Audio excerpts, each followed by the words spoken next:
Hello, everybody. Today we're brought to you by Yokkao. Yokkao is one of the best Muay Thai equipment and apparel brands in the world. And you can get 10% discount by using our code CombatCasuals10. That's CombatCasuals10. And we're also brought to you by Powerbody. Powerbody is one of the best sports supplement wholesalers and retailers in the UK. And again, you can use our code on the retail site, CombatCasuals10. CombatCasuals10. Should we start the podcast now? Should we do that? Yeah, let's do it. That's enough of that.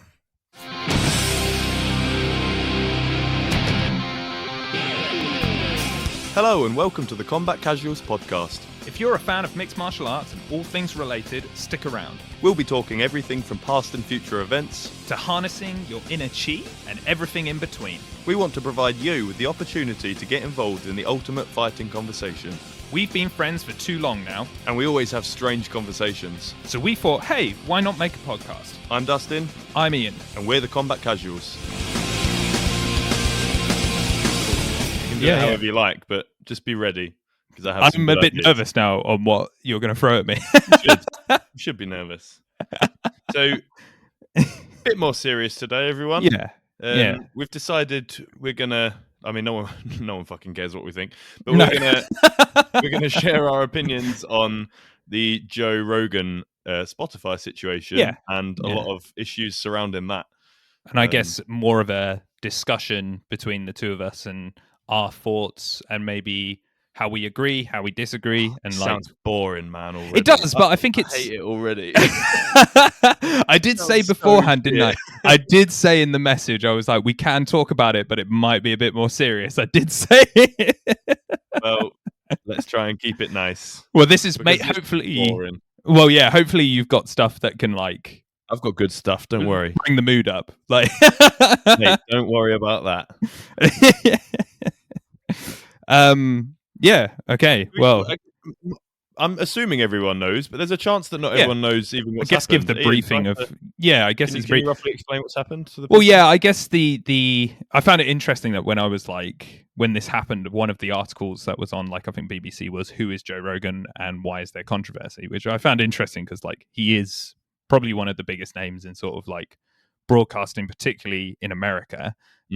But Joe Rogan, obviously. Podcaster, UFC commentator. If you're listening to this, you're 100% certain of who he is. Fear Factor. Fear Factor as well. And he's also a comedian, stand-up comedian as well. So, and he has a podcast where he has multiple different guests on, different backgrounds, etc. It's the number one podcast. Yeah, that's why I found that article. Yeah, I was going to say, I found that article, Who is Joe Rogan? I was like, I think a lot of people know who Joe Rogan is. I think that's a strange thing to say. But he had a doctor on, which his name was, sorry, Dustin, what did you found his Peter name? I don't know how to pronounce his surname. It was Peter A. McCullough. We'll go with McCullough, because that's maybe the easier way to say it. Like Muck, MC, and then CULLOUGH. So that can be O, that can be owl, that can be all sorts. That's a debate in itself. Imagine not speaking English and trying to learn English, and you've got like throw, thought. Like, well, do you do Wordle like as well? Why are they pronounced differently? Sorry. Do you do Wordle online? This is completely side tangent. Yeah, it's like a little game where you guess the word. And is it for children or adults? No, it's adults. Give it a go. I'll send it. It's not relevant to this. Anyway, he had this doctor on. Yeah. I see. I didn't fully listen to this episode, but the controversy is that this doctor was saying contrary opinions to COVID vaccinations and generally the COVID advice, and that caused a media storm, which had more eyes on it. I feel when certain artists such as Neil Young started to want their art music taken away. Also, there was a letter from some doctors, which I think is something of importance to say. There were some doctors on there, not all doctors, who were sent a letter in to Spotify saying that they weren't happy with the podcasts that were there. That's the controversy in a nutshell, I guess. There has been subsequently some more stuff, which is to do with some of the previous things that he said on a podcast and some of the previous comments he's made in the past. But it all started with the comments about COVID, vaccinations, etc. So that's it in a nutshell. Yeah. Okay. Nice wrap up, Ian. Now back to Now back to the important matter. Mm-hmm. So OUGH. Right, because this annoys me. Yeah. Right, you got like tough, rough, enough. You got off, cough, trough. You got dough, though, yeah, and then you got like plow, drought, like that. OUGH is so many different sounds. How's anyone supposed to fucking learn English? I think So people who guy's aren't name English. is Peter A. Is it McCullough or McCullough or McCullough or like McAuliffe. Let's say McAuliffe because it McCullough? sounds funny. McAuliffe. Okay, so you see my problem. I think most people would say, like, who aren't English speakers would probably say that English is one of the hardest. Like, I've spoken to people who've learned English, like friends who are French, and they've said that like English is incredibly hard to learn just due to that. Yeah, I suppose. Yeah. I suppose it depends what your native language is anyway. Like, yeah. If it's a Latin-based language, it might be then easy. you'll be all right.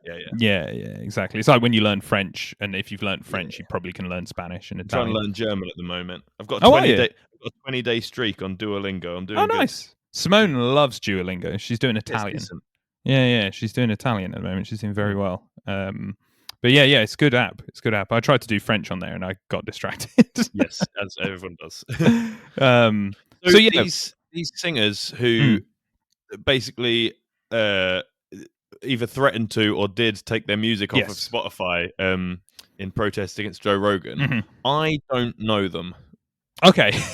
I feel like that's not a big hit to Spotify. Well, Neil Young was one of them. Neil Young, I would say that Neil Young, Joni Mitchell, Crosby, Stills and Nash. Did Joni Mitchell do it? But her music's not gone yet. But I would say they are. I like Joni Mitchell. I really like Joni Mitchell. I would say their music is very big, but I respect that it's maybe for different generations. And I don't think Neil Young's music is big. Come on. Do you not? Like, Neil Young's a pretty big deal. Okay, quickly. Right, you've got under 5 seconds. Name me 3 songs. Go. You can't Google it. Harvest Moon. Shit. Exactly. Oh, no, I do know Neil Young. Like, I just... Shut up, man. Okay. Anyway. But you see what I'm saying is Joe Rogan is the number 1 listened to podcast in the world. I didn't know who Neil Young was. Really. I get what you mean. I think a bit of a futile effort. Like, I might as well write into Spotify and say, "Look, mate, we're not going to make Combat Casuals for you anymore." And they'll be like, "I had no idea who you are." You existed. Yeah, I think Neil Young's obviously. He does have a lot of fans. He's a bit bigger than Combat Casuals. He is a bit bigger than Combat Casuals. He might come on soon, but you never know. No, I'm joking. But he is a big deal, and the problem is like the Discord around it. Like I'll say up front, like I haven't listened to Joe Rogan like properly in probably like maybe 3 years. Yeah, I haven't either. I used to be really into it, and it's just same. I can't honestly. You know what it was? I can't keep up. The episodes are like 3 hours long, and they come out so often. I don't have that much time. It's true; they are very long, and that is an aspect for it. For me, like, so I stepped away from listening to Joe Rogan for like possibly like a few reasons, and I think the time one is an aspect of it. It's very long. Yeah. They're really long episodes, and they end up taking a lot of your day. And I think the clips is something I always did. Like when you got clips on YouTube, but they became less when you went onto Spotify. So I think that just naturally took me away from listening to him like a lot. But the other aspect of it that I found anyway was that I found that he would have a lot of voices on his podcast that I generally, it's not that I don't agree with them, it's that I would find, well, I do disagree with them, but I would find that they would be more sympathetic to or agreeing with white supremacist ideals. And I found Joe Rogan didn't question them enough. And that was something that I personally found quite challenging to listen to. Now, that's not to say like he never challenged them, because there's like examples where he did, but they were about different subjects to what they were saying. So like there is like a myriad of examples of that where he had them on. And I found it difficult to continue listening to him when that was like that, when it became like almost like an echo chamber of discussion. So I think when he came out and made comments about the fact that it was interesting that this is the thing that made people like say, I'm going to pull my music. The fact that a doctor came on who's contrary to the opinion was the thing that broke the camel's back for people to be like, oh, no, he can't be talking about COVID. when I found in the past that he's had people on there, for example, like Alex Jones, who is extremely offensive and has said like quite controversial, racist, and like hurtful things. Yeah. That this was the thing that made people annoyed, not that stuff. The fact that somebody has come Yeah, on with yeah. a different opinion about COVID. Do you know what I mean? I found that Yeah, very like interesting. an expert in the field as well, not just some gaddy who's spouting his mouth off. An expert. Yeah. So I haven't listened to him for quite some time because of that reason, and I think when I listened to Joe Rogan saying that maybe he should have people on who are more contrary to those opinions, I agree with him. I think that is 100% the right thing to do. I think actually one of the best Joe Rogan episodes there was, for me anyway, was when he had. Do you remember that documentary which was about vegan athletes called Game Changers? Yeah, He sure. had the guy who made that, and then a person who was completely the opposite of that opinion. Yeah, that was a really good podcast. That was great. I enjoyed that one. The thing that I find tricky about it, like, so I'm 110% on the side of free speech. Like anytime a debate like this comes up, I'm always 100% free speech. Sure. So the thing with Joe Rogan's podcast is you would have to put a lot of like meticulous planning into making sure you have every voice on every subject heard, like and heard consecutively. So like, it's easy to say, oh, he had, a white supremacist on, right? So fair enough. I'm not a white supremacist, and I wouldn't enjoy listening to one, right? No. But I don't know. Maybe I shouldn't say that actually, because I haven't listened to the episode. Like, as much as I might disagree with every single thing he says, I might enjoy listening to it. Like, oh, that's a mad opinion that somebody has. So just because I don't agree with what someone's saying, it doesn't mean they don't have the right to say it. So I don't think it's an issue that he has a massively diverse. And when you say about him, like, really going to town questioning these people, he doesn't do that with people who have points of view that seem quite shared by a lot of people. They're not popular. If someone's got a popular view on something, he doesn't dig deep and just play devil's advocate for the sake of it and really target them. So why would he give that treatment to another guest on his show who is only sharing their opinion, no matter how popular or unpopular it is? Do you see what I'm saying? I understand that. Is it his job to grill you if he doesn't think your opinion is right? That's like what Piers Morgan does. Or is it just to have you on to let you have a voice and say what you have to say, and then look, you, the listener, you judge. What do you think of what he said? Like, is it Joe Rogan's? I don't know. It might not be best practice for him to just be like, "No, you're wrong." You know what I mean? And start digging in. I get what you mean. Yeah, the thing with freedom of speech, because that becomes a bigger discussion, doesn't it? The thing with freedom of speech. Well, I think that's exactly what the discussion is. No, I think it is too. But the freedom of speech discussion is like, not with this vaccination thing, because as I say, I don't fully know what he said that was like the most controversial thing. It's probably contrary to like COVID opinions that are more medically like established. But in terms of the stuff that I know that made me distance from the show, the people like Milo Yiannopoulos and Stephen McLeod, who are people who believe in race science, where African American or people from African descent have lower IQs, which is completely like wrong and disgusting. I agree that that's nonsense, but is that not kind of interesting to hear someone who genuinely thinks that? Possibly, but where does the line between freedom of speech and hate speech begin? That's a good question. Yeah, that's the thing for me. And like, you are right. Freedom of speech is something that we should all like be proud that we have in our country and across the, I guess, more free world, as we call it. There are places in the world where people just cannot do that, and that's wrong.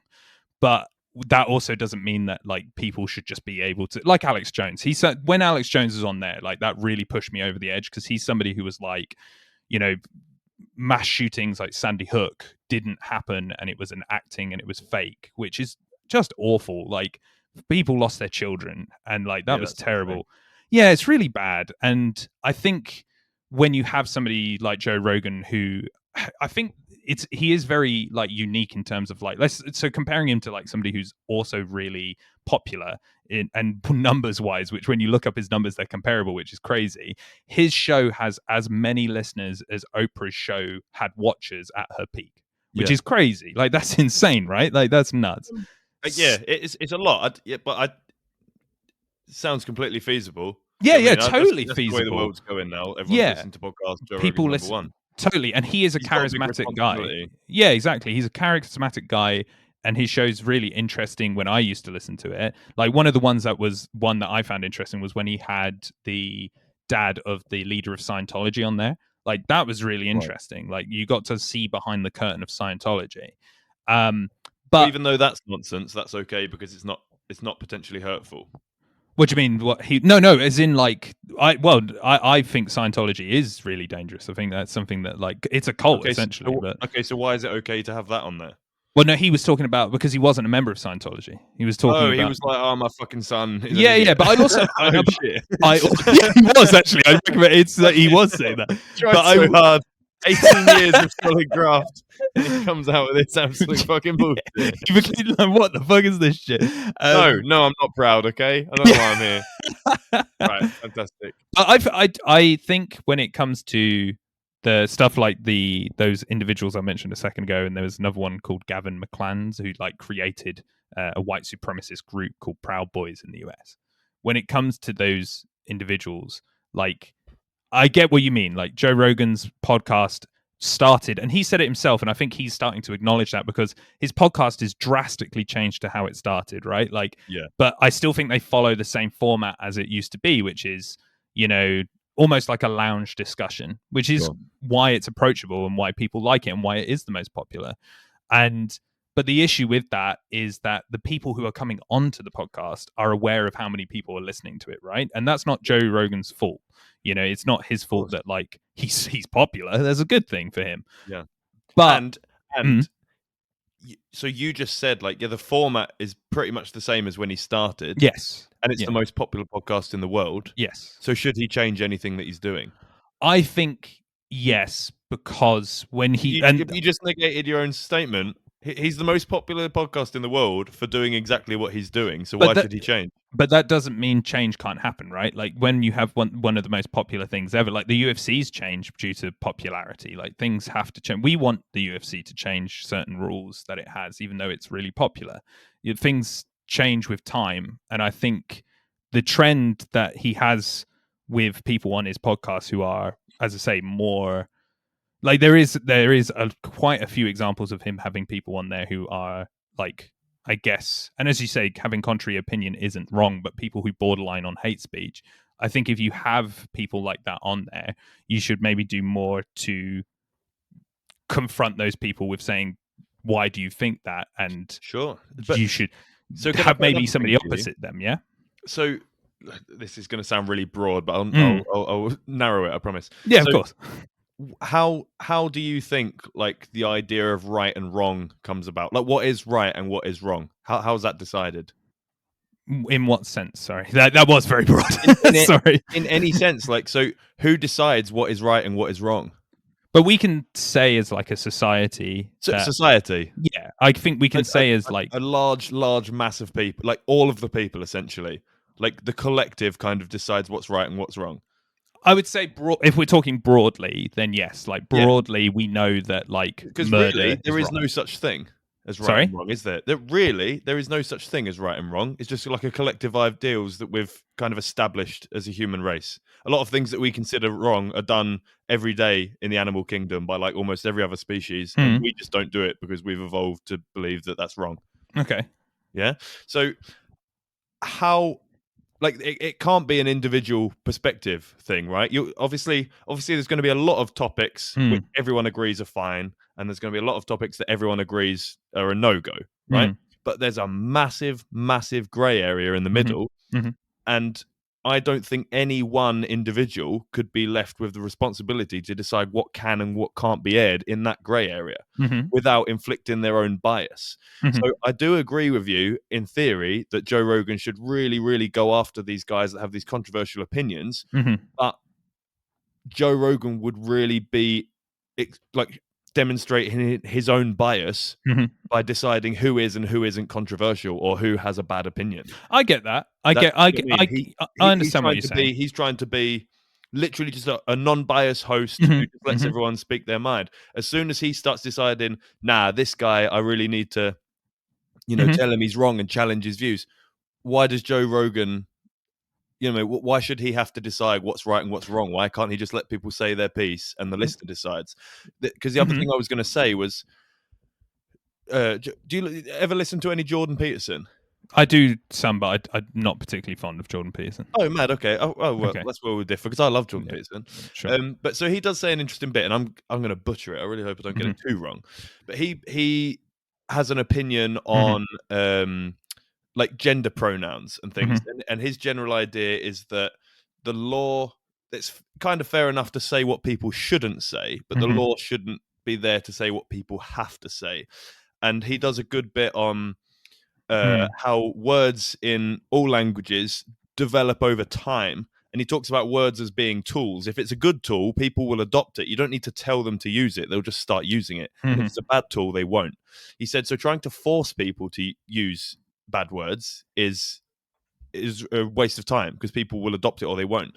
So I kind of have a similar view with this on the podcast. If this person is an idiot and they have a bad point of view that no other people share, then can't you just leave it to the listeners and to society to just kind of ignore and shun that person?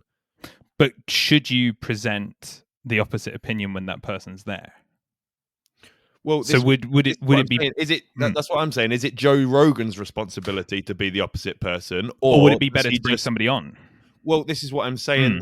That's where it becomes difficult with really tightly scheduling to make sure you have someone ready who counters the previous argument. And do you know what I mean? That's very tricky. Like that's not something like literally on a small stupid scale, right? This is really stupid. We both hate like John Jones. Have we ever had anyone on here who really loves John Jones? No, because no, we haven't scheduled it that way. And I think because I saw a Joe Rogan, I can't remember if it was a tweet, something he wrote was like, you know, I didn't expect the podcast to get this big. It was just something I started for a laugh, having conversations, blah, blah, blah. He was like, maybe I should put a bit more effort into how I schedule it and whatever, but I'm just getting interesting people on and talking to them. And that's exactly what we've been doing. We just say what we think, and every now and again we have a guest. Imagine if we just suddenly had like millions and millions of listeners. They might say like, oh, you know, stop chatting shit about this person and that person. You need to make sure both sides are represented. I'd be like, fuck off, mate. Like, we're just literally just making a podcast. We share our opinions. Anyone who comes on the show is more than welcome to share their opinion. We're not like orchestrating it perfectly so that every side of every debate is equally represented. We're just getting on anyone who's interested.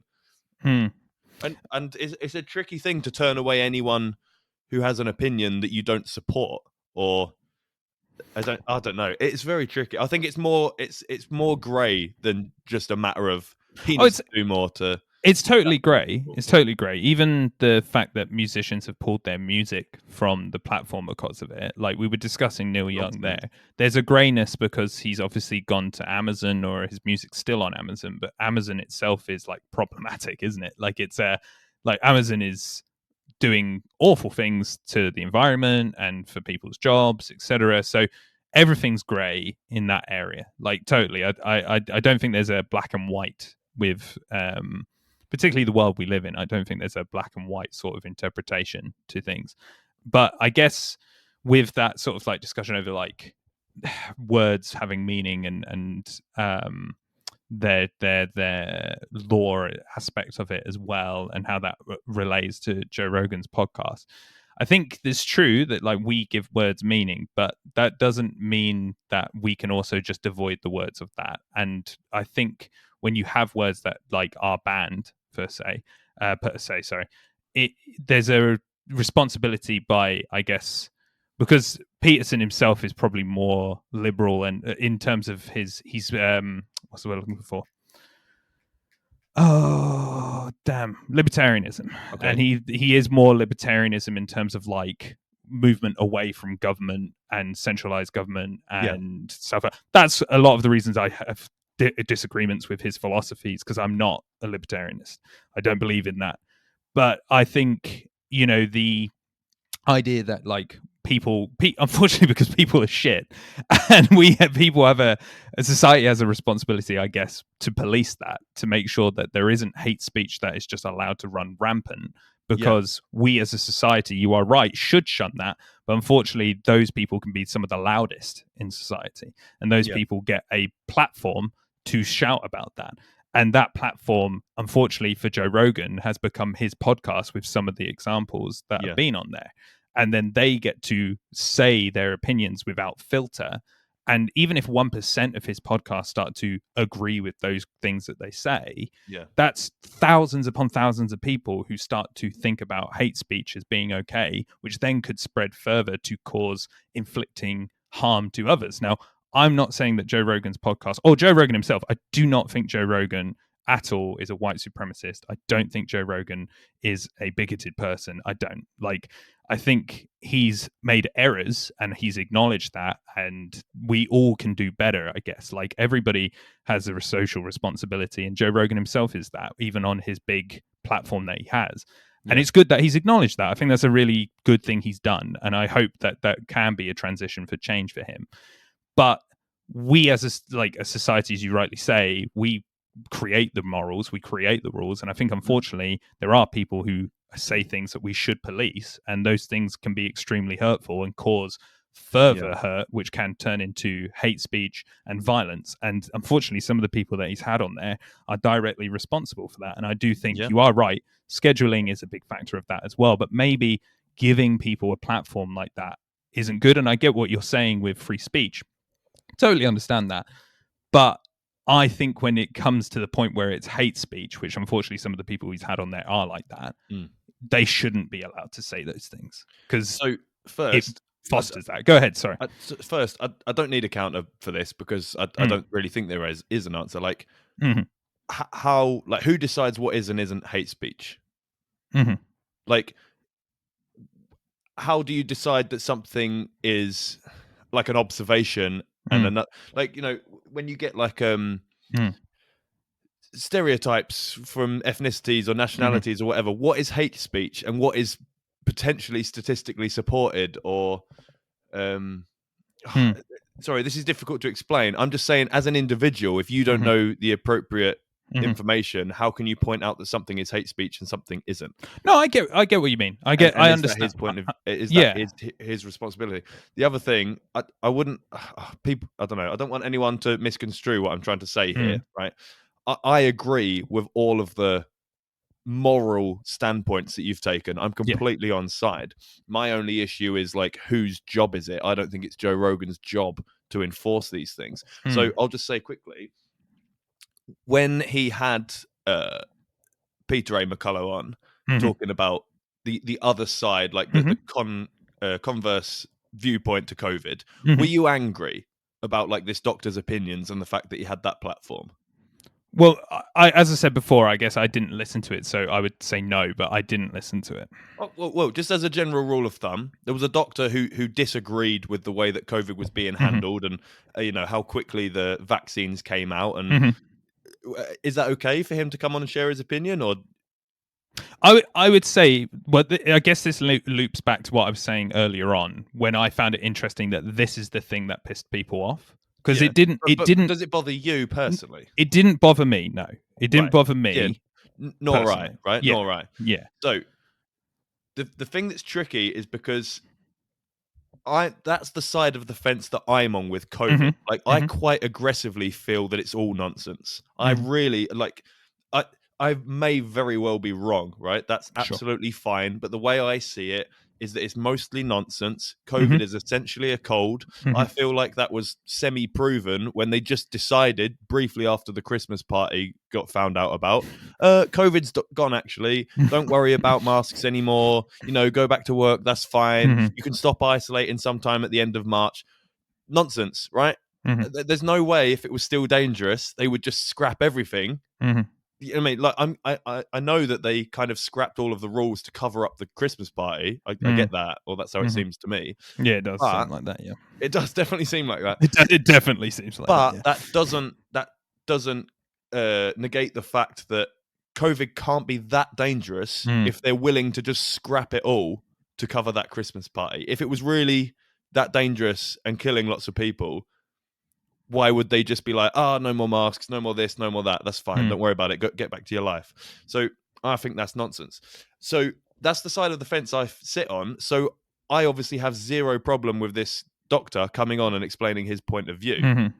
I only don't like it when he has white supremacists on, because that isn't my point of view. But I don't think I'm wrong about the COVID thing. So obviously I'm not offended. As much as I disagree with white supremacy, obviously, those people don't think they're wrong. And all I'm saying is, as an individual, how do you get to decide that the things you disagree with are correct, but the things other people disagree with are incorrect? You don't get to decide that as an individual.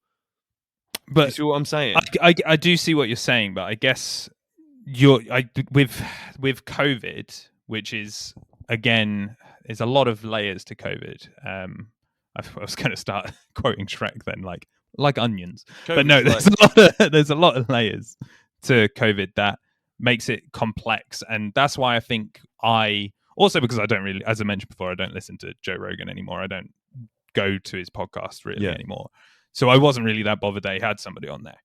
I found it more interesting that was the thing that made people upset. That was the thing that pushed people. Because it's not something that bothers you. But let's say you weren't who you are, and instead you worked in a hospital or something, and maybe you're a fucking racist, Ian, and you work in a hospital, and you're like, yeah, I'm glad that he was on there talking about that. I'm glad that finally someone's talking about it. But then someone comes on and talks about COVID, and it's like, shut your fucking whore mouth. I've been working endless hours. I've seen people die, and that's the one that gets you offended. So you can't believe that that's what people are angry about, because that's your set of ethics and morals.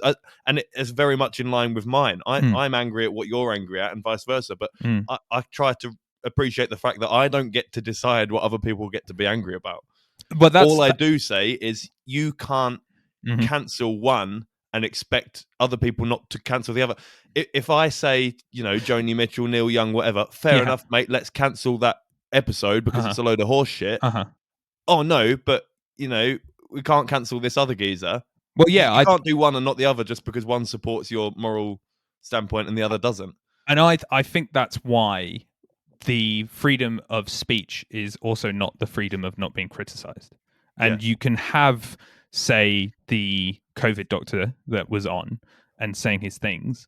But I guess why I think Joe Rogan's response to that being like having more scheduling where you have somebody who has more the contrary opinion of that would be good for that example, because if he's the 1 out of 10 doctors that doesn't say X, Y, and Z, whether it be COVID or any other medical situation, whether he's the one doctor who says that, apple seeds can cure, I don't know, whatever it is. You know what I mean? Like, if you're the one doctor who goes against the grain, it's probably a good idea to have the other 9, or at least one of those 9 at the same time, to be able to have that discussion.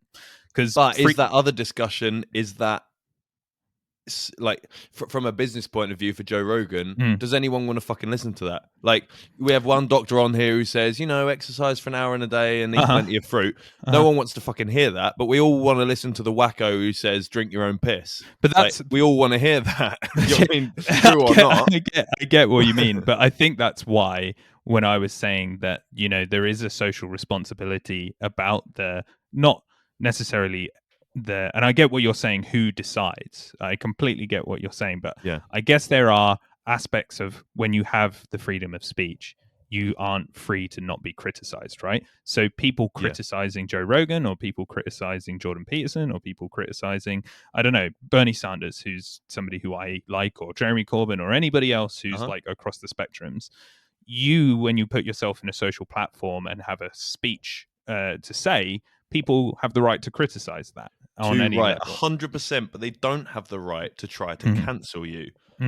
They're very different. You say whatever you want about Joe Rogan and his podcast. That's fine. That's free speech. But petitioning to get someone cancelled for sharing somebody's opinion, I think that's ludicrous. Well, I was going to say, I don't think Joe Rogan should be censored, or I don't think that should happen. But I certainly do think, because you compared this podcast to his and the size and so forth, I personally do come from it from a perspective. I get what you're coming from in terms of like who polices what and what says this. I think there are certain things that we know, and as you rightly say, as a society, we've decided that. But there's things that we can say are actively wrong, and things that are the wrong thing to say, right?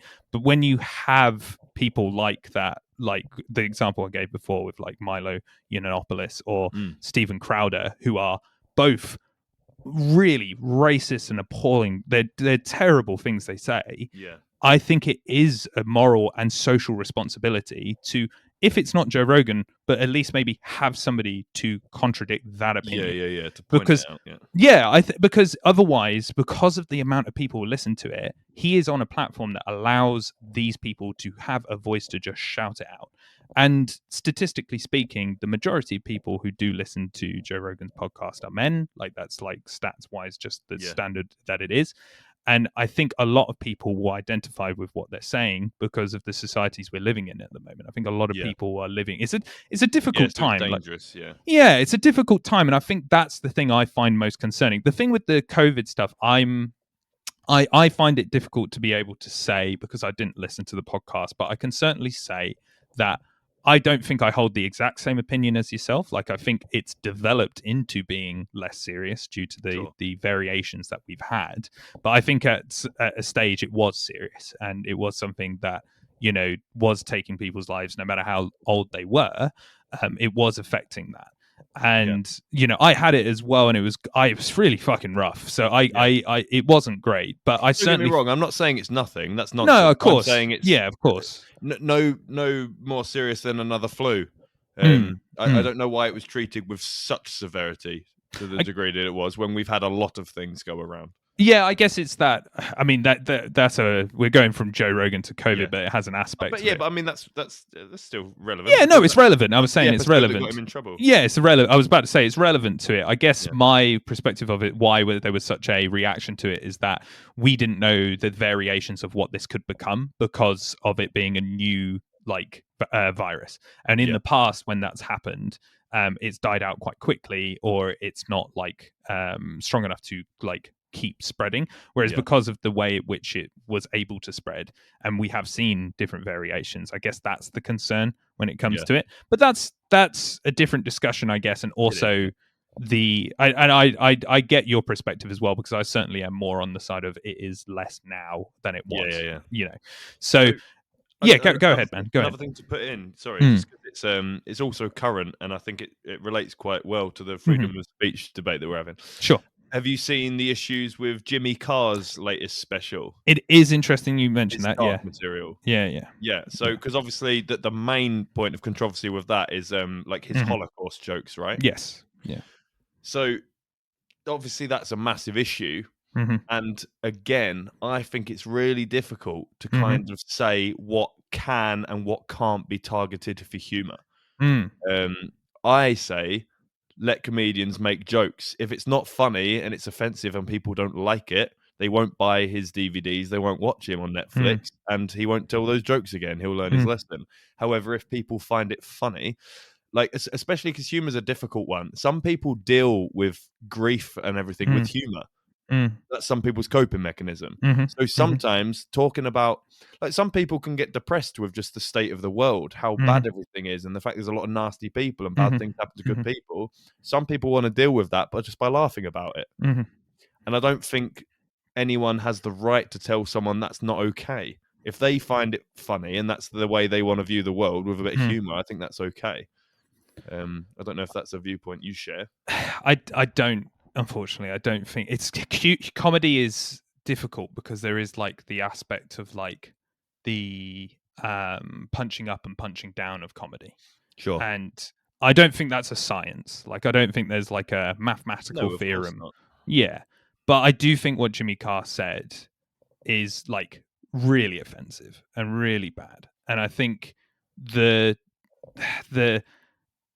issue I had with it is that there's this it's meant to be said as a joke, and he said it it's gonna be ruin my career and blah blah. But if you know that it's offensive and you know that it's bad, why are you saying it? For the reaction that people are going to have to that because they know it's offensive? And so, do you know who Patrice O'Neill was? Unfortunately, I don't know. You haven't heard that. So he was a really good stand-up comedian. He died unfortunately in 2011. Okay. But he was on the show The US Office very briefly. If anyone's watched The US Office, he was on there. He was one of the warehouse workers. Anyway, he's a stand-up comedian that I really like watching. Mm-hmm. And he did a really interesting debate on Fox News. It was Mm-hmm. ages ago. It was in 2007, but it's super, super relevant.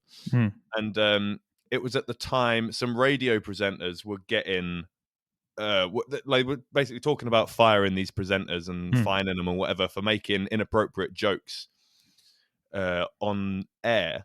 And Patrice was kind of fighting for comedians' rights to make jokes. And there was a lady on there who I think was a feminist who was arguing against him, saying that there's certain things you can't joke about, blah, blah, blah. Anyone interested, it's really, really good.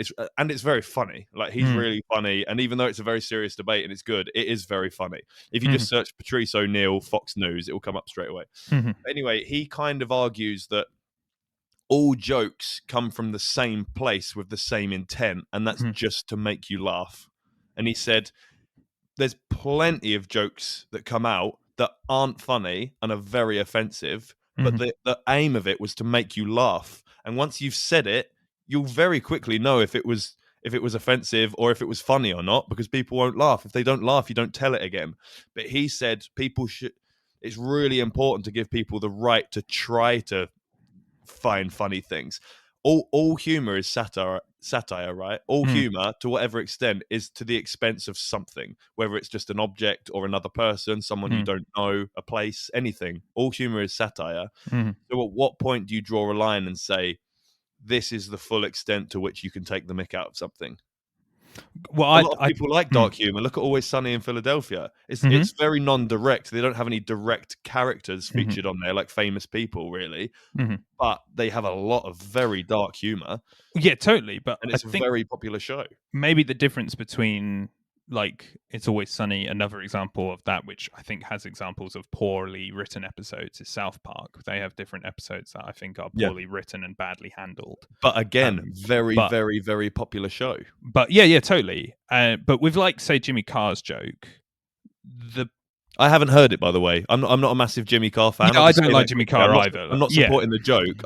I don't really find him particularly funny. He's fine on 8 out of 10 Cats or whatever. That's fine. I haven't even heard the joke, but I still support his right to try to make things funny. So the thing is with the Jimmy Carr joke is that I get what you mean, that people, because humor's very difficult, and you make a really good point with the fact that, like, humor's satire, and It's Always Sunny satire, South Park satire. There's lots of aspects of things that are satire, and that's why we're talking about the punching up and punching down aspect of things. And there isn't a science, as I was mentioning a second ago. But with the Jimmy Carr joke, the pun of the joke was that, you know, the only good thing about the Holocaust that happened was that that gypsies and Romanian groups were killed. And Jesus, yeah. Fucking hell. Yeah, it's like, the thing with It's Always Sunny is that there is a satire there. These are terrible people that we're watching, and it's a satire. There's like levels of them talking about, like, middle America at the moment. There's stuff like the recent series is fucking amazing, like really well written, and there's satire on homophobia, etc. There's so much. I don't know what the satire is there. Right. What's the satire? You're making a pun on the number of people who died? I should probably listen to the joke, right, to have a better opinion. But and also, I don't really know anything about comedy. I like comedy. Neither do I. A lot of stuff. But I'm going to try and compare these two things, right? Yeah. Do you like Ricky Gervais? I can't imagine you like a lot of Ricky. I thought that's what you'd say. Yeah. So I really like Ricky Gervais, and he's obviously massive on say whatever the fuck you want to say, and I'm with him there. One thing he does do, which is really funny, well, it's funny and interesting actually, in his show Humanity, which is quite popular on Netflix. I like it. He does a joke and then he follows it up by trying to explain why it's funny. And that in itself is funny, because it's like him trying to defend himself and why he said the joke, which is quite funny. So the joke, it's not going to sound funny when I say it, but it's roughly along the lines of, what did the little boy with no arms or legs get for Christmas? Cancer. Right? It's heavy, right? Yeah. I found it very funny. And he goes on to explain why. And I'm not going to be able to explain it the same way that he explains it, but I'm going to try and compare it to Jimmy Carr as best as I can. Even though I've not heard the joke, I'm just basing it on what you just said. Sure. So he roughly tries to explain that the idea of the joke has nothing really to do with not having arms or legs or having cancer, but Mm. about your expectations of what the answer was going to be. Mm-hmm, Like mm-hmm, that mm-hmm. you thought not only was it going to be better, but it was going to be something related to not having arms and legs. Mm-hmm. And it was completely the opposite and very depressing. And that's Yes. what's very funny about it. Mm-hmm. So I might try to argue, if I knew more about comedy, Okay. that Jimmy Carr's joke wasn't about people dying or who died, but the Mm-hmm. fact that you thought something genuine was going to come out of, Mm-hmm. Mm-hmm. what was the best thing to come out of? Did you say the Holocaust or the war? Holocaust. The Holocaust. You Mm-hmm. might have thought he actually had something fairly good and quite a funny point Mm-hmm. of view. Mm-hmm. No, it was horrific. So Mm-hmm. it's actually the joke is on your expectation of what Mm-hmm. you think he's going to say, and then the fact he says something awful is what's funny, not Okay. what he said, Okay. I which mean that. I which is makes sense to me, Yeah. I even mean, though that doesn't sound like a funny joke, but I need to hear it. I think you've explained that well. Actually, to be fair to you, like I tried my best. I think you did well, man. Don't He like. could have said anything; it didn't Mm-hmm. matter. He could have said shaved heads. He could have Mm-hmm. said racism. He could have said Mm-hmm. any number of awful things, Mm-hmm. Mm-hmm. but he said that. And the funny thing is that he said something dreadful, not what he said. Okay, that's fair. I think that's a really well, like. Also, Mm-hmm. I would strongly assume he doesn't genuinely believe that it's a joke. Well, that's yeah, fair. Like, okay, that's a good place to like pick up because I was about to say that even if he doesn't think that, there are people who he is probably catering for who do think that and then are finding it funny. Sure, So, but then I suppose that's another thing. You watch a movie, mm-hmm, and in the movie, the man beats his wife. That's mm-hmm, awful. It's just a movie. Is mm-hmm, that going to encourage people to beat their wives? Maybe. People watch other things in mm-hmm, movies that happen, mm-hmm, and people watch Jackass, and mm-hmm, even though they say, don't do this, right? It's mm-hmm, dangerous. mm-hmm, I did it. When I was a teenager, we mm-hmm, watched Jackass, and then we would go and leap about and get mm-hmm. hurt, right? Even though they said don't do it. Does that mean you can't portray negative things in movies in case they happen in real life?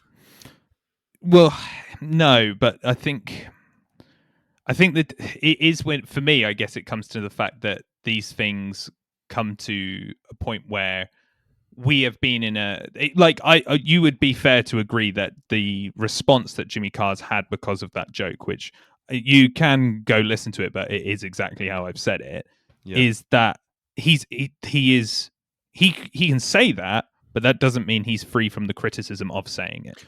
Mate, absolutely, he Yeah. should be criticised. I totally get it. Anyone who wants to criticise him, criticise him. The idea of taking the show down, I think, is nonsense. Yeah. If Okay. it's not a good joke, right? If he's not funny, people won't watch him.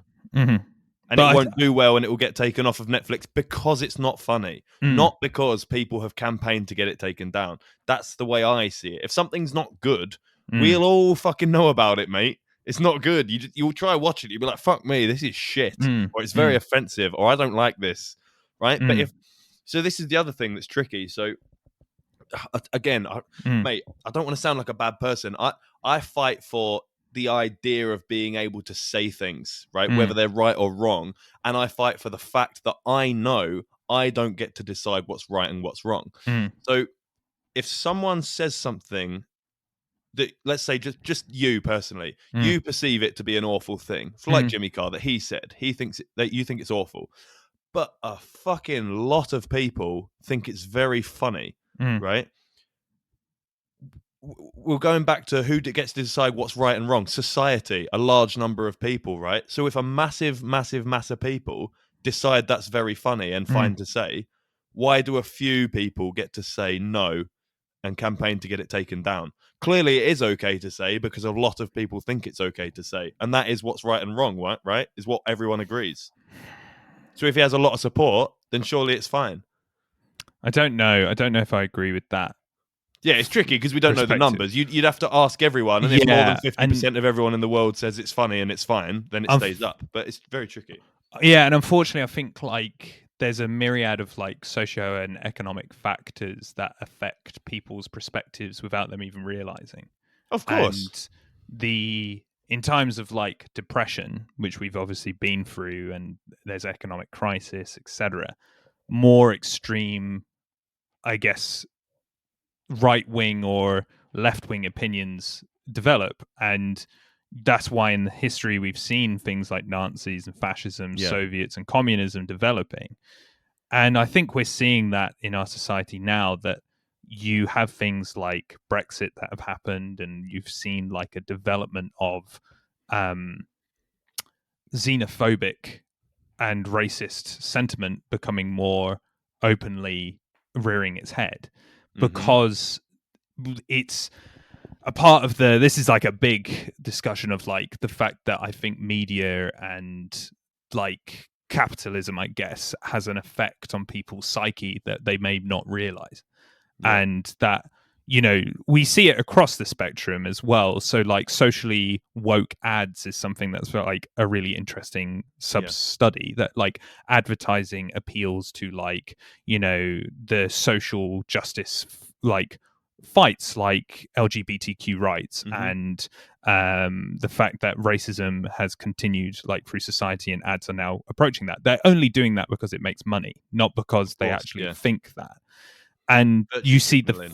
flip of that as well, in the sense that perhaps comedians like Jimmy Carr, or the fact that Joe Rogan has people on his podcast who are more white supremacist leaning, or at least adjacent, because it will get listens and it will get views and it Yeah. will make money. So I think it does boil down to the fact that capitalism makes money no matter what it is. And Mm. if we as a society, me and you, can sit here and be like, yeah, white supremacy is wrong, right? Mm-hmm. Jimmy Carr's joke was wrong to say that. It's offensive. We can say that, oh, they're free to say it and they're not free of criticism, which is, again, what we're both saying. But I also would maybe go a step further to say that why it's not taken down, or why people are like allowing that to happen, is not because perhaps society as us are going like that's wrong or that's right. It's more that capitalism will make money from whatever that is. Of course. So for me, I don't think our moral guidance comes into it. It's more the markets come into it over what will make people money. Because Yeah, I if agree. But then obviously, for that to work, for it to make money, mm, people have to like it. So I do think there's a massive crossover there, and I get what you're saying, that it depends. What makes people like it. Like, is it just the environment that we're in? Is that the only reason we find it funny, because of your socioeconomic status or whatever? mhm, mhm, But I mean, this is the other thing. So I voted Remain in the mhm, Brexit vote, and mhm, I also voted for Corbyn, mhm, and I was outvoted both times. mhm, And I obviously then and still like strongly felt that I was right, and this mhm, was the right thing to do, and this mhm, is how it should be. And no, I wasn't. I was wrong. More mhm, people voted the other way, and sometimes it's very frustrating, but you just have to accept that mhm. you're in the minority, actually, and most people want it this way. So when you think about what is right and what is wrong, do you not have to kind of accept that you are wrong? That might be your point of view, but it's not. It's not the popular view.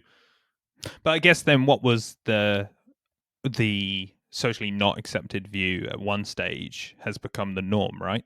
So Yeah, of course, if we that's always the way it goes. Yeah, if every time something changes in a society, it's yeah, always fought against first. Like women's exactly. votes, no, fuck off, mate. And then a few years later, actually, you know what? That's not a bad Exactly. idea. That. So my opinion of like, if we link that discussion back to Joe Rogan, if that point of, you know, if the popular like listening numbers are of these white supremacists that he's taking onto the show, Hmm.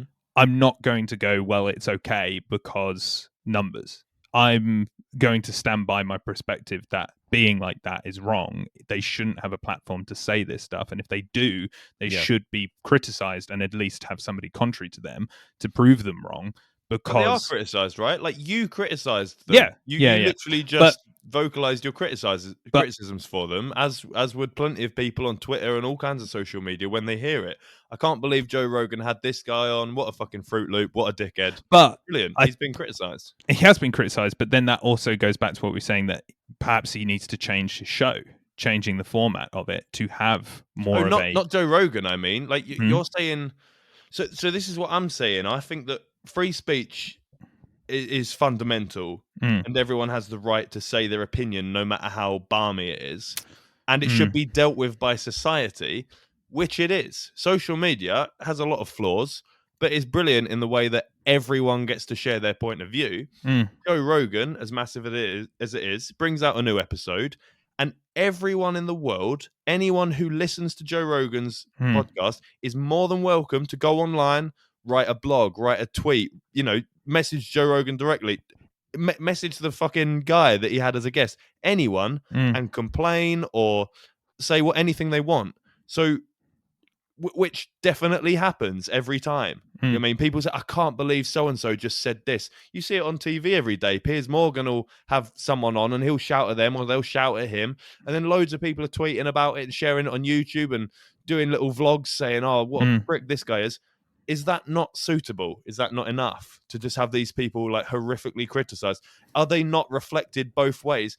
You listen to this guy and it's like, what a load of fucking nonsense. But then thousands of people write on Twitter, what a fucking idiot this guy is. He obviously doesn't know what he's talking about. Here's 10 articles why he's wrong. Is that not enough? I don't know. I think when you have, because I think if as I said before, I think if 1% of those listeners of Joe Rogan's podcast then adopt a philosophy that is the same as, say, the guy who made Proud Boys, who are a violent group, if somebody adopts that philosophy, which leads to hurt and violence, I think there's a moral responsibility to say that hate speech is unacceptable and shouldn't be allowed. So, yes, freedom of speech is important, but the hate speech should be something that we police to ensure that Islamophobia, xenophobia, anti-Semitism, racism are things that we can stop. Because unfortunately, how do you decide what is and isn't hate speech? What about taking the mick out of gingers? Is that hate speech? Well, it's not very nice, but no, it's not. No, agreed. Yeah, no, it definitely. No. I'm not saying it's nice, or that. I mean, sometimes it's funny, but like, I'm not saying it's okay or not okay. I'm literally just pointing out that's a thing. Anti-ginger, whatever you want to call it, is that hate speech? I don't know. I mean, there's also I guess you could possibly argue that. I mean, it's okay. It's, what about people with blue eyes? If you take piss out of people with blue eyes, that hate the thing speech? is that there's also a historical aspect to that, right? So Which one? Well, if we're talking about hate speech, we also have to bring in the fact that somebody saying somebody with blue eyes is X, Y, and Z. There's not a historical precedent of people with blue eyes being persecuted for having blue eyes, whereas there is a historical precedent for people who are black. So it has to be old to be legitimate. Well, I think if there's because LGBTQ is very new, but the prejudice that that community has faced is something that they've gone through for a long time. People who you couldn't be openly gay, you couldn't be openly trans for a very long time. So that group has had persecution through the history of their time, and LGBTQ rights may be more new in terms of our acknowledgement of it, but it's because there has been change to allow more acknowledgement to that group.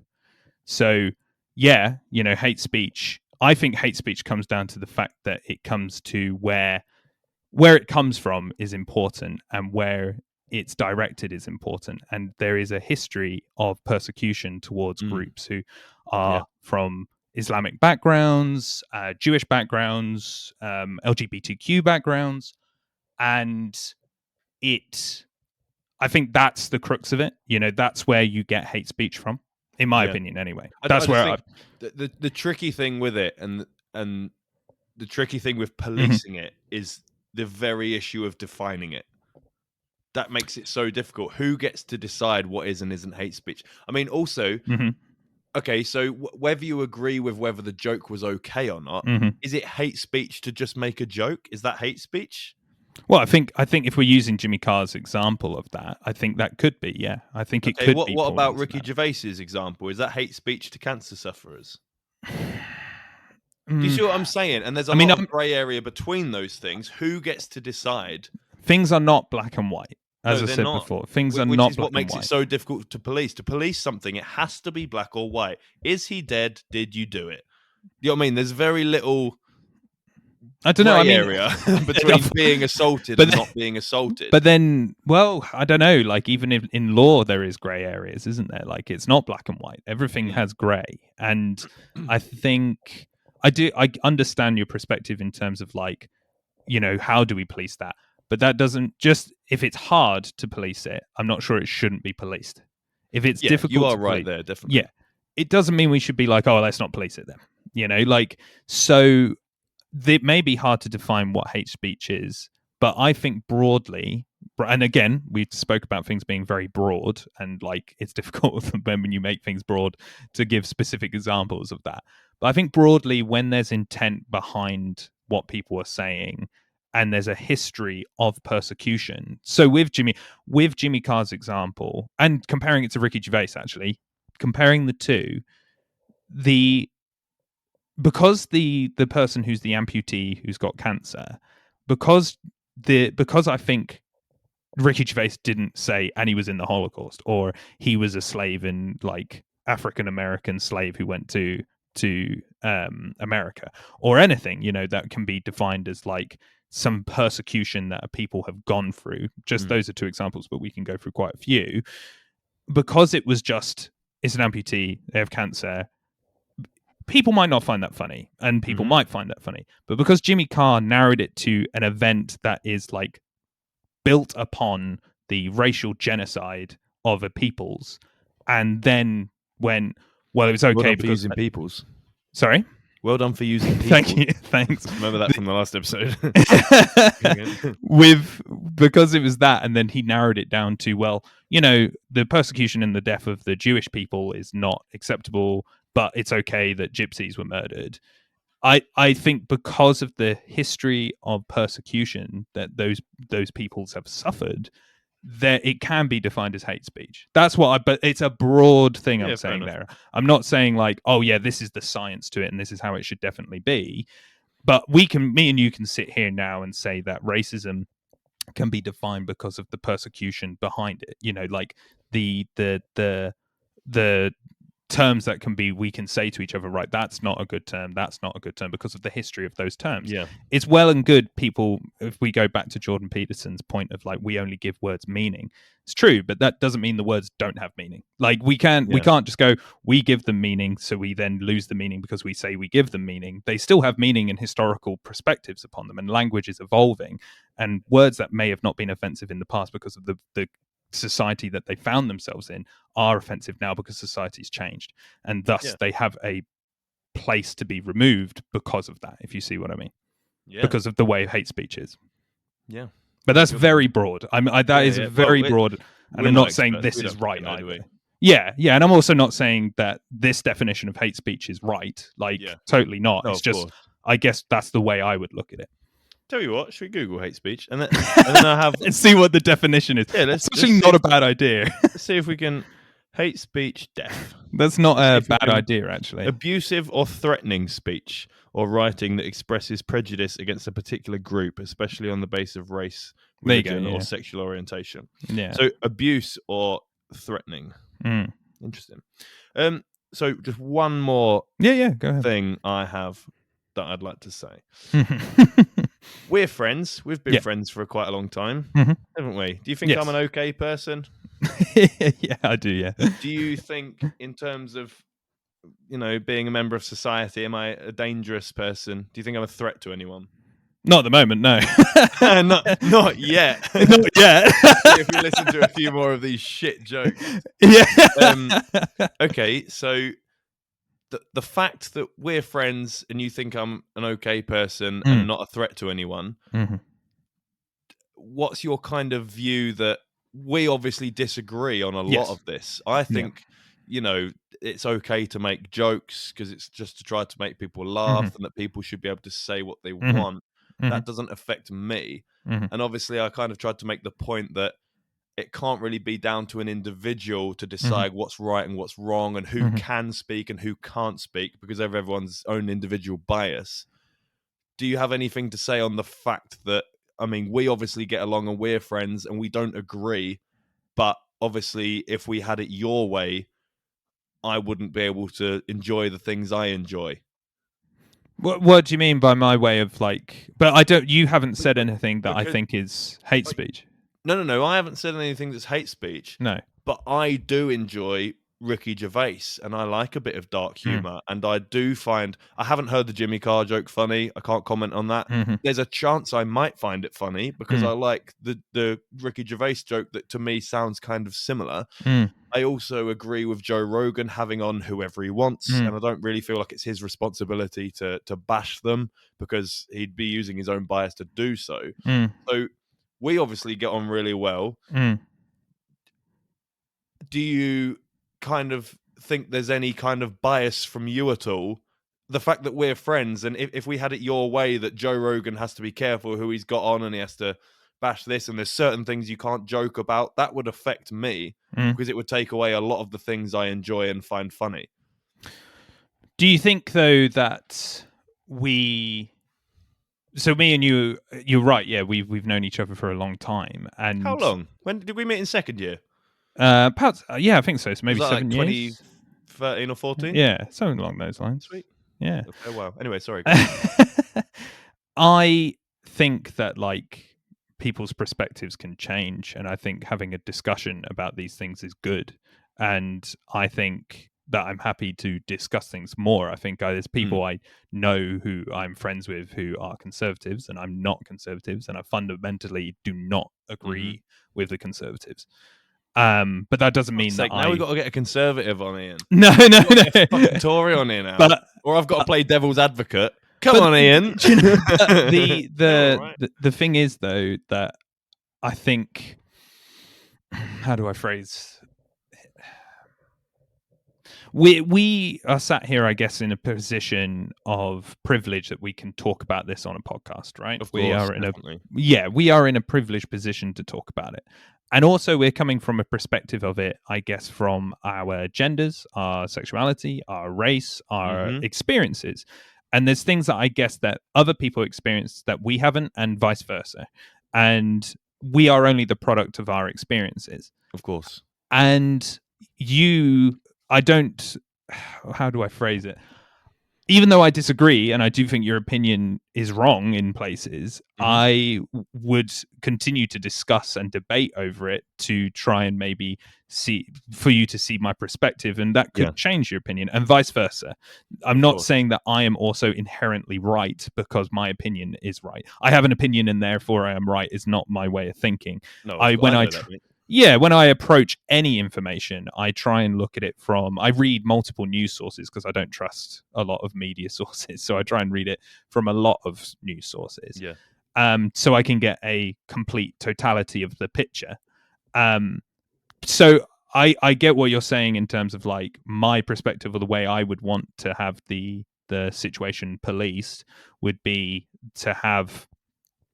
Well, I guess to define what I would want somebody like, because my issue is not the COVID stuff, I guess, in this discussion of Joe Rogan. My because issue of who you are and your experiences. Yeah, exactly. But my issue, and that's true because of that, my issue is that the white supremacists he's had on there is a big issue for me. But other people would find what he said about COVID. Yeah, with the other things that people would say about COVID would be an issue.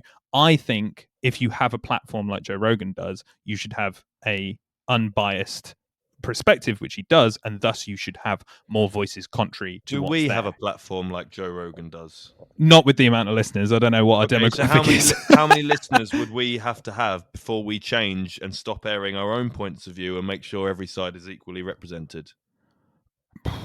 I mean, we could do that at any stage. I think we could do that at any stage. Why aren't we doing that now? Because we've only had this discussion now. Like, I would be fine. You see what? But like I was saying before, like even though it's very silly, we haven't had anyone on here to defend John Jones. Is that important? Should we? Do you know what? Maybe we should. Maybe we should invite. Come on, somebody. man. Well, maybe we should.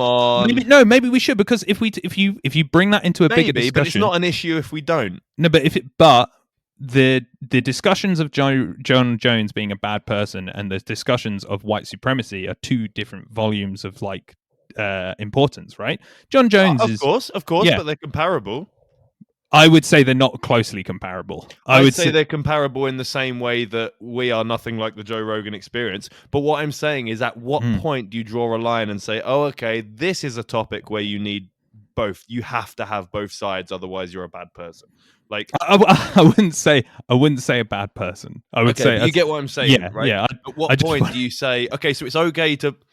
Also, why is that okay? Like, we're bashing one person, like an individual, on a very personal level. Someone else is just, I don't know, bashing a massive group of people. I don't know which is worse, to be honest. I'm not really sure. But we're directly attacking someone. Is that not a bad thing?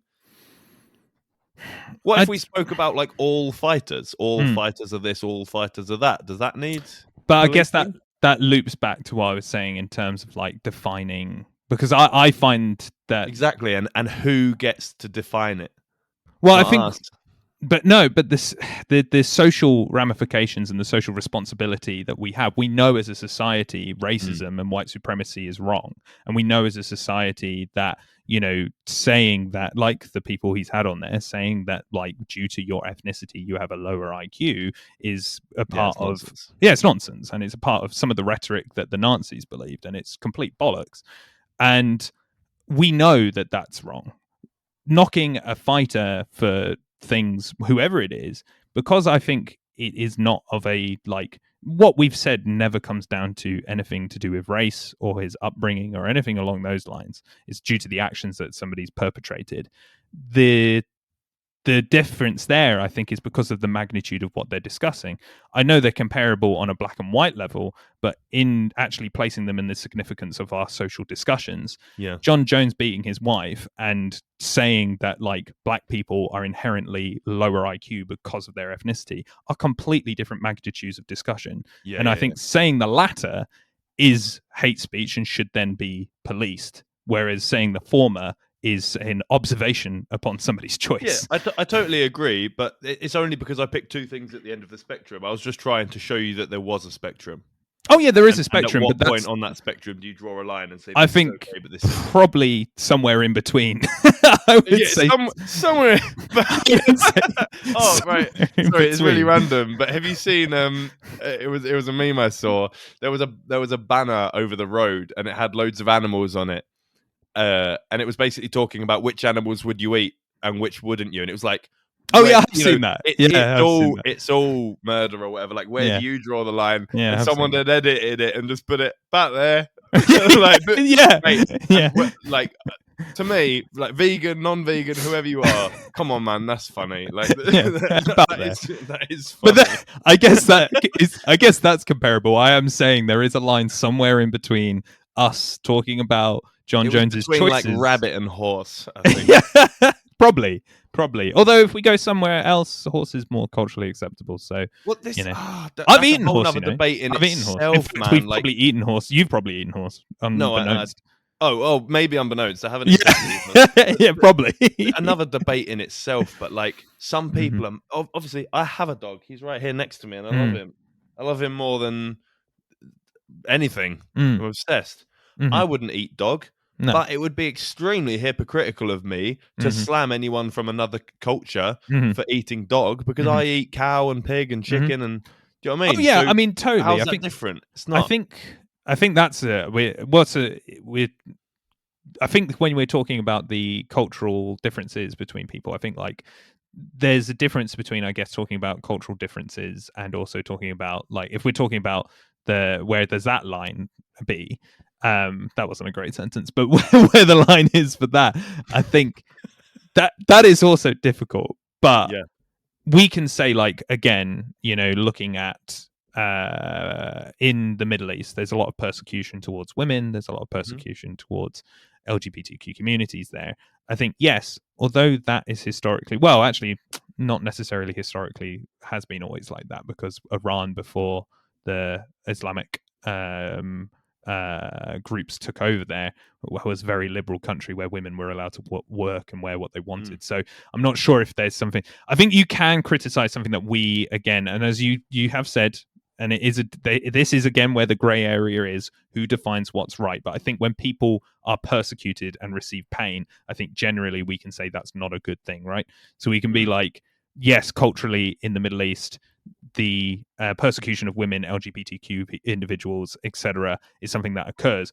Even though we know that perhaps culturally or due to that section of the Muslim faith, which has multiple parts and are very complicated, due to that aspect of it, there is some who believe that they should have less rights. We can say, well, because it's causing persecution to individuals, that is wrong, what's happening there. But it is I totally agree with you. Yeah. So it's different what I'm about to say, but it's linked, I think, because I agree, right? No matter where you live in the world, it's the same year for all of us, and you can see what's going on around the world. But let me put this to you. So do you eat meat? I know you tried to drop your meat. You did more vegan meals than that, but you still eat meat. Yeah, a little bit, yeah. You fucking murderer. Right. So okay, right.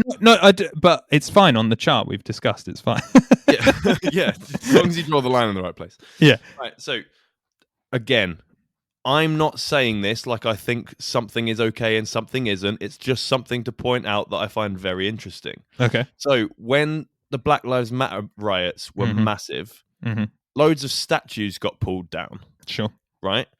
And they got pulled down because of how those people acted in the time that they lived towards people of a different ethnicity. So I live in the same year that you live in, and I think the things that those people did were dreadful, absolutely dreadful, right? You can't do that. However, at the time, that was quite normal, right? And they didn't see that as wrong. It's wrong. I'm not trying to defend what they did. That's not the point I'm making. What they did was wrong. They didn't know it. Let's say that in 100 or 200 years' time, veganism has taken over the world and everyone is vegan and nobody can believe that people used to eat animals. That is ludicrous. Our statues of all of the great people of our time going to get torn down because they ate animals. Well, that's a really interesting discussion, which I think is like... It's not wrong now. It's not wrong in our society today at the moment. No matter how wrong they think it might be in 100, 200, 1,000 years' time, it isn't wrong now. Something I would say in regards to that is the glorification and ideological like factor that comes into those statues, right? I personally don't think we should have statues of people. It's strange. It's creepy. It's strange. I find it odd. It's glorification of like certain individuals. I don't want to get too much into deep. But that's just That's just a representation of the ideals of that person. That's all I'm pointing out. Yeah, exactly. And I think they did good things for the time they were in, but they also did some things that are considered bad by today's standards, so they've been torn down. And I don't want to like go too much into the deep philosophy of like societal representation, because that's something I've written about before and I don't want to become really boring to our listeners.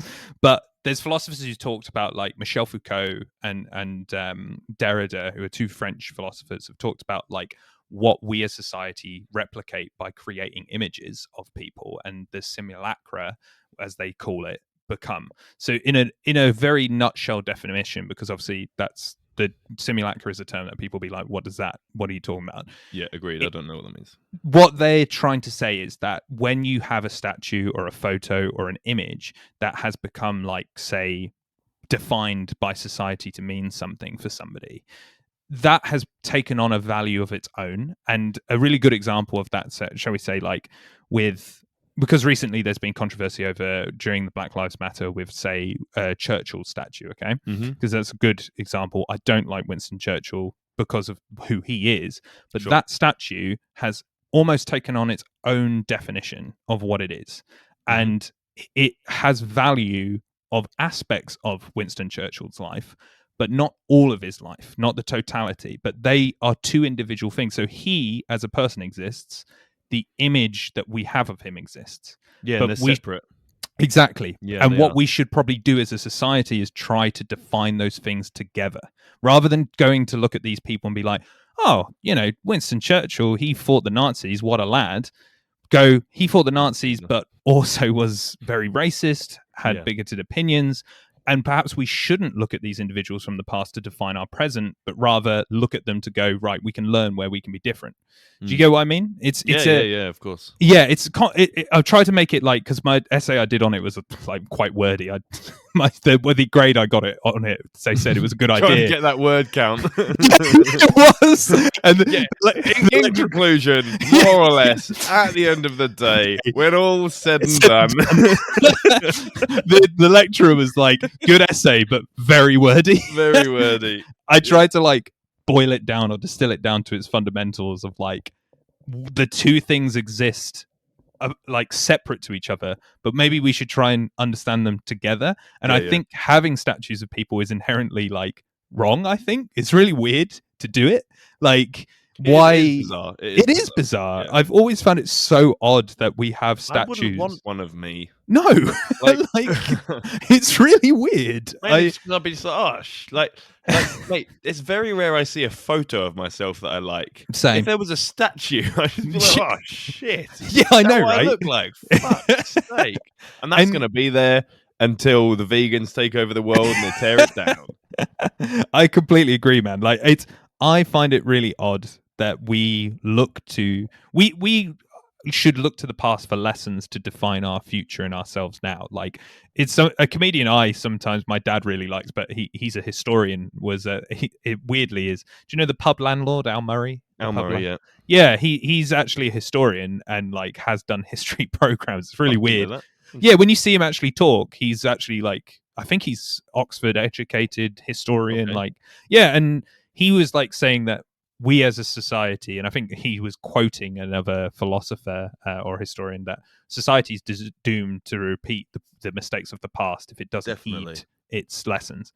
But instead, what we do is build statues of people of the past and idealize them rather than learning from perhaps mistakes of the past, which is really weird. It's like we repeat ourselves and failures from the past, but then we go, oh, isn't that guy great? And you're right. You know, what they were doing at the time was like seen as okay. You know, like Abraham Lincoln, who's widely in America considered like one of the greatest presidents of all time, emancipation, anti-slavery, but he actually was saying, but he's kind of though. Yeah, he did. He's not going to be good for long. He's not going to be up there for long, is he? His goal was not to get rid of slavery, but was just to keep the Union. But his image now means something more about emancipation. Yeah. And I think it's strange that we only select certain parts of people that we want to idealize.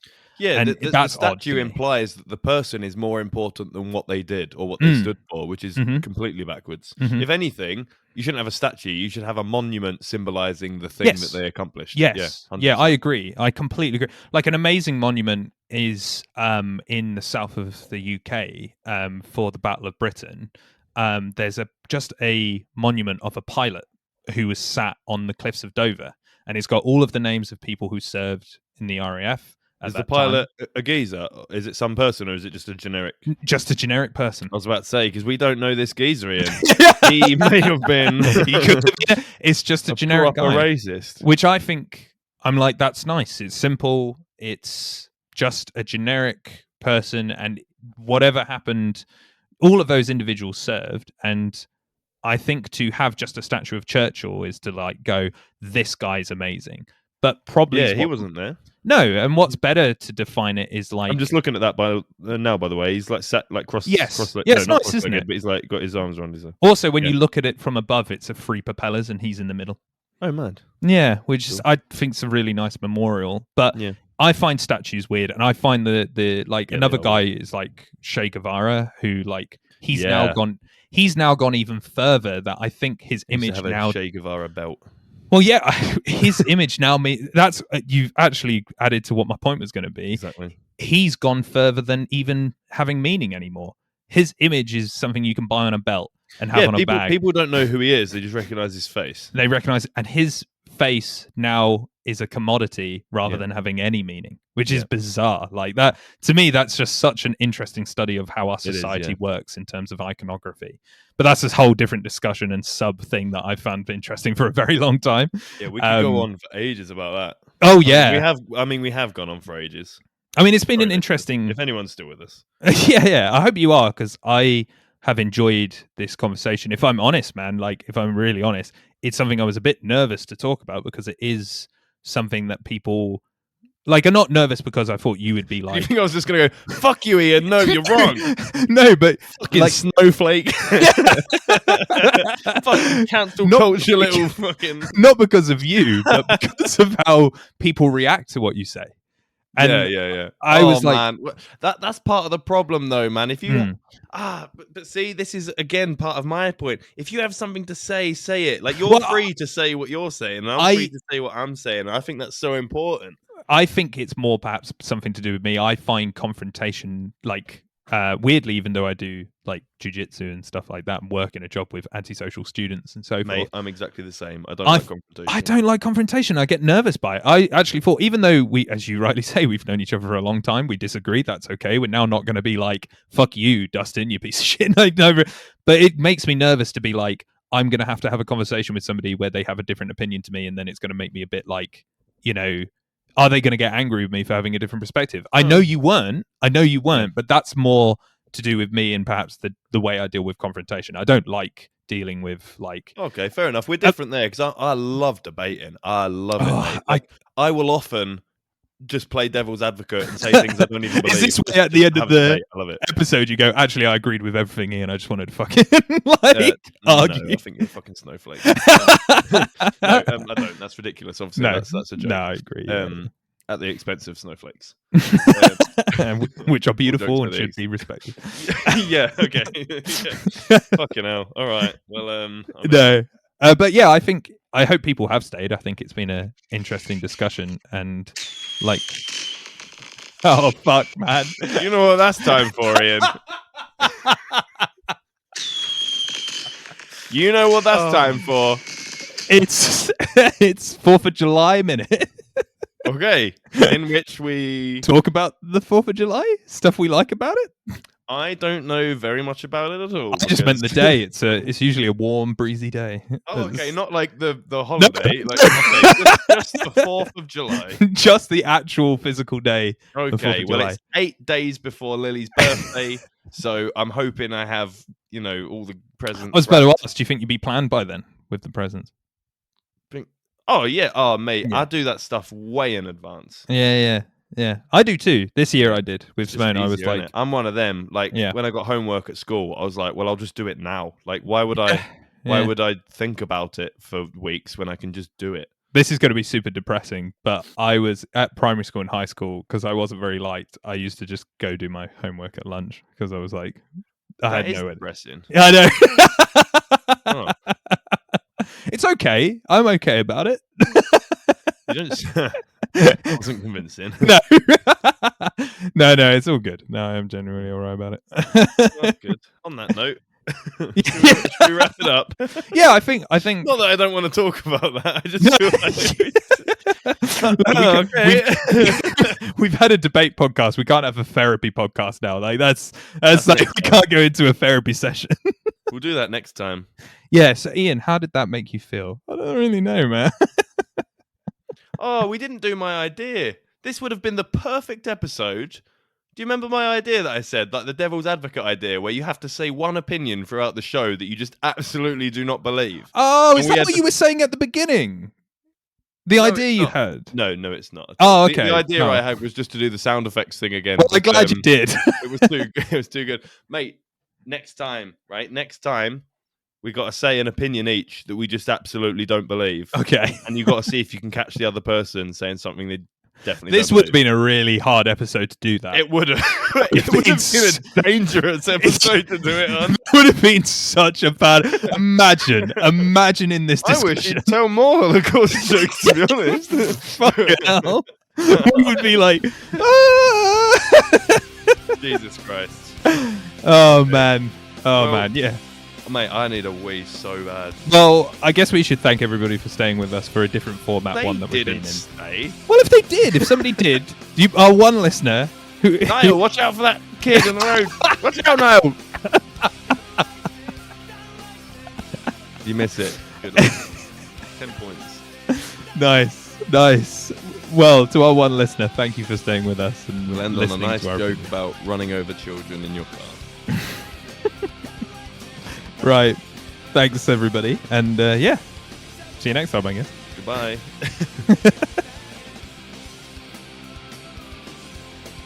Thanks for listening to the Combat Casuals podcast. To get involved with the ultimate fighting conversation, email us at combatcasuals@outlook.com. We can answer your questions in our next podcast. Or maybe even have you on the show. Be sure to follow, subscribe, leave us a review, or support us however you can. Thank you to Me Against the World for our theme music. Catch you next time.